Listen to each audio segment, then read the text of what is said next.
Party foul. I guess you guys were just sitting there watching me on my computer. I did not know I hit the live button yet, but here we are now, live for Story Comes Alive, reading the D. Gary Young book, The World Leader in Essential Oils. I hope you come back on. There were some of you waiting on me, and here I am again. So today it's the inspiration from around the world.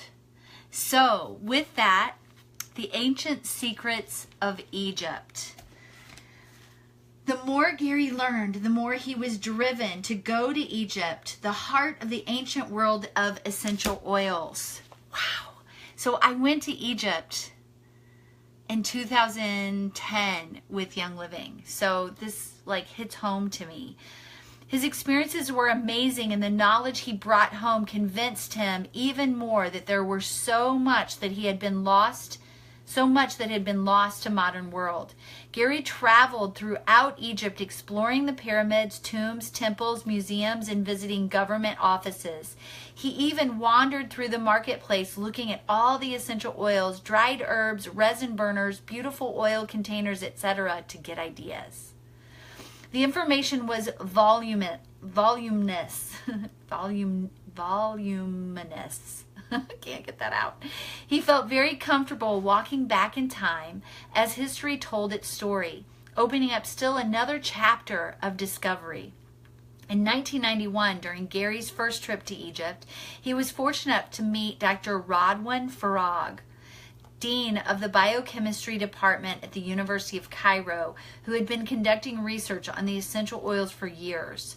As of 2015, he has published nearly 200 research papers. Dr. Farag willingly shared his knowledge with Gary. He was a wealth of information and a wonderful mentor. I hope I'm pronouncing his name correctly. I'm not positive. Gary tells an interesting story when he visited the Temple of Isis. One of the guards came to me and said, "I know what you come here to see," and indicated that I should follow him. It was very strange, and I thought the guard just wanted money, so I joined a tour group to get away from him.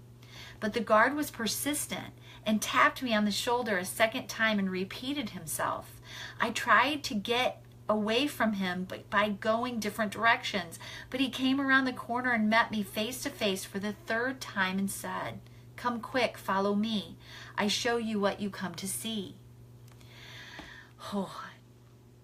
By then I was annoyed but had also become a bit curious, so I followed him.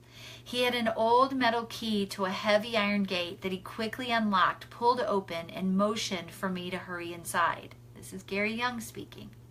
As soon as I went through the gate and started up the stairs, the guard walked in and locked the gate behind him. How would you feel right now? It was very unnerving, but I didn't feel I should go back, so I followed him up the stairs into an open area on the roof and over a room with no door. As the guard motioned for me to enter, I could see the sunlight illuminating the hieroglyphics on the wall, showing the ancient ceremony of the cleansing of the flesh and blood using essential oils. It was a glorious moment of discovery for me that became the foundation of the emotional clearing that I have used in my teaching. So are you hearing that? The cleansing of the flesh and blood using essential oils. Dr. Farag was amazed at Gary's experience and translated the idea of the ceremony for him. Dr. Farag was fascinated with Gary's interest in essential oils and in the development of growing aromatic plants for distillation. In 1995, Dr. Farag came in Utah as a guest speaker to see the tiny Young Living operation. He was helpful and encouraging and has remained a friend since that time. So here it is. Pictures. Gary visited a distillery in Fayoum, Egypt to see the distillation of chamomile 1991. Gary's hands are on the right. You can only see Gary's hands, but they're right there. Down below is more pictures of that distillation process. And then over here, A guard tapped him on the shoulder and said, "Come quick, follow me, I show you what you come to see." In 1991, at the Temple of Isis on the island of Philae, I think that's how you say that, Gary stands at the doorway of the room where he learned about the long-lost Egyptian ritual known as the cleansing of the flesh and the blood. Be cool, right? History, history, history. Yes. Hey, Katie Tobin, thanks for joining. This is an ancient clay essential oil extractor that dates back to 350 BC, now displayed in the museum in Pakistan.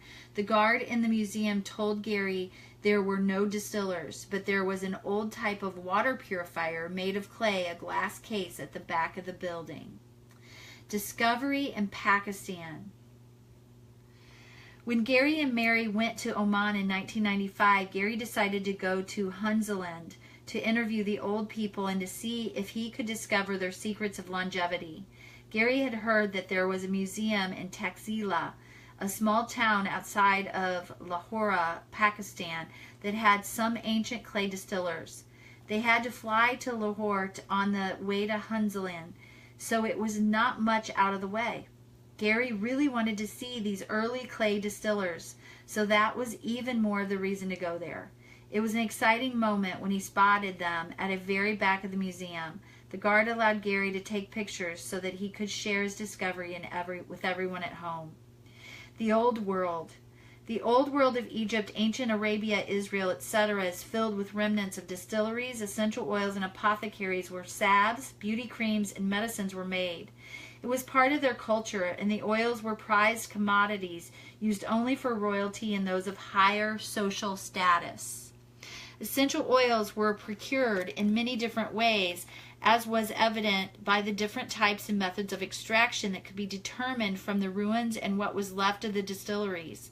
It was extremely interesting and educational for Gary, as he was constantly following legends, rumors, books, maps, and stories that he heard from people in the countries he visited.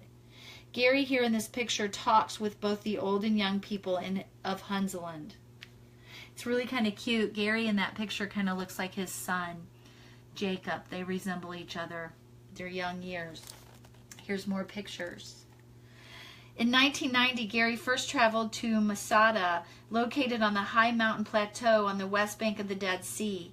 There he found the ruins of an ancient distillery that was very distinguishable in the rock. As he analyzed the process, it was amazing how his explanation brought it to life. All of this certainly went into his data bank for his plans to build a distillery. Amazing, right? So fun. All right, here we go. One more picture. This is a shorter chapter today, so I think I'm going to keep going. Gary brought back the first lavender seeds from France in 1985 and planted them 3 years later behind the Spokane office in a 1/4 acre of ground. And guess how the story goes there? He smuggled the lavender plant in his cowboy boot. So that we have lavender from France in America. Yay! The lower picture, Gary's second year lavender, Lavandula augustifolia, was harvested and distilled in the kitchen. Look at the beautiful field. So awesome. So the modern day father of distillation. We're going to keep going because that was only 10 minutes and I try to make these 20. And we're going to keep going. The next chapter is really long, so I'm going to break that one up into pieces. So the modern day father of distillation is Gary Young. So in 1988, Gary sold his research center in Baja California and moved to Reno, Nevada to start his new business. A year later, at the end of 1989, Gary moved his headquarters to Spokane, Washington, where he devoted himself to his research and growing his Young Living business. On a 1/4 acre behind his building, he planted the small amount of lavender seed that he had brought home from France. The seeds germinated and grew into beautiful, healthy plants, exuding the most intoxicating aroma. Can you imagine? Can you smell it right now? As the plants matured and grew bigger each year, Gary was anxious to see if he could produce oil from them. So right there is a picture. Gary's dream of distillation started with 2 pressure cookers welded together for his first distilling experiment in 1991. As life took Gary down a different path and eventually into the essential oil world, he ventured into many unknown areas, which became his world of discovery. He had taken many notes while helping Marcel, and the memory was vivid in his head. As the ideas of distillation occupied his mind, he began drawing them on paper and mentally fabricating how he would build a distiller.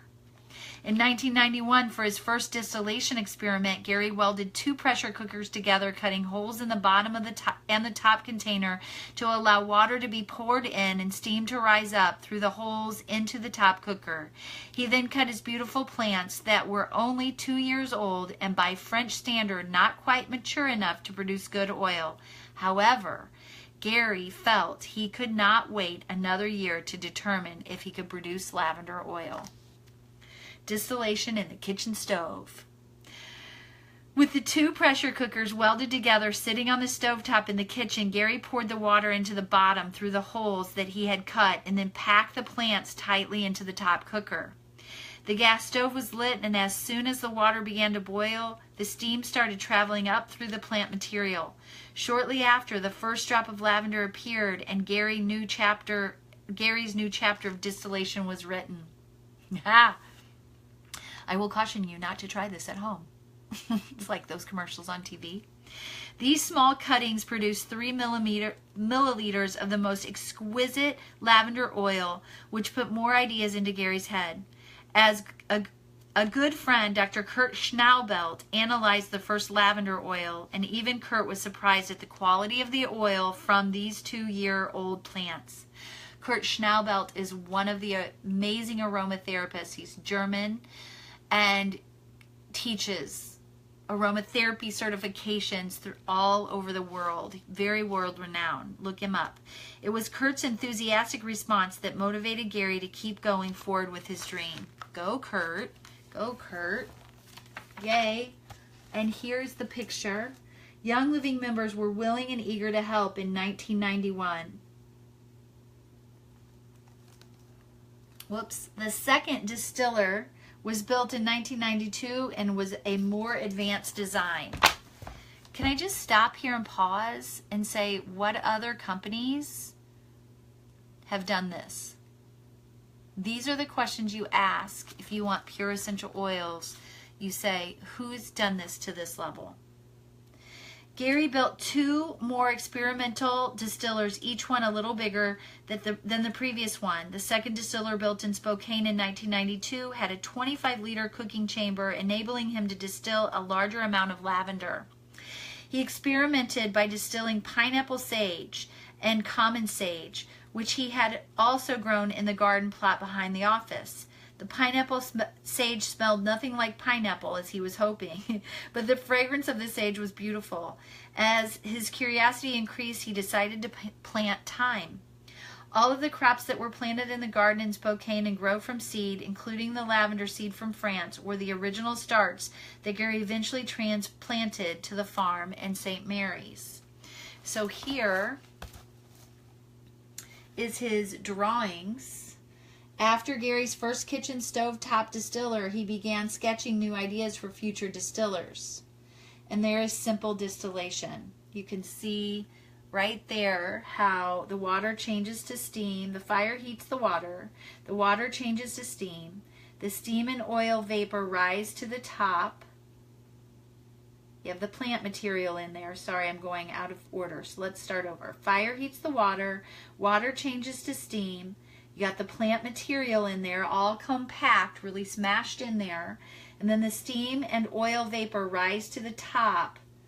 And the water and oil vapor convert to a liquid state in number 5. So there's cooling water out, cooling water in. And then it becomes the essential oil and floral water separate. And you get your oil rising to the top. I think that's a great place to pause for this one and continue what happens at our first farm in St. Mary's. Idaho next week. Thanks for watching. Sorry I did a little flub of you guys watching me do work at my desk, not knowing I was live. But these stories continue step by step so that you can absorb them, you can feel them. I've got 2 books working on it, and I love sharing with you. So thanks for listening to the recording. Feel free to share out to the world. We want people to know what went into making Young Living Essential Oils the world leader and the purest therapeutic grade essential oils, the healthiest for you to keep you above the wellness line. Have a great Monday. Ciao.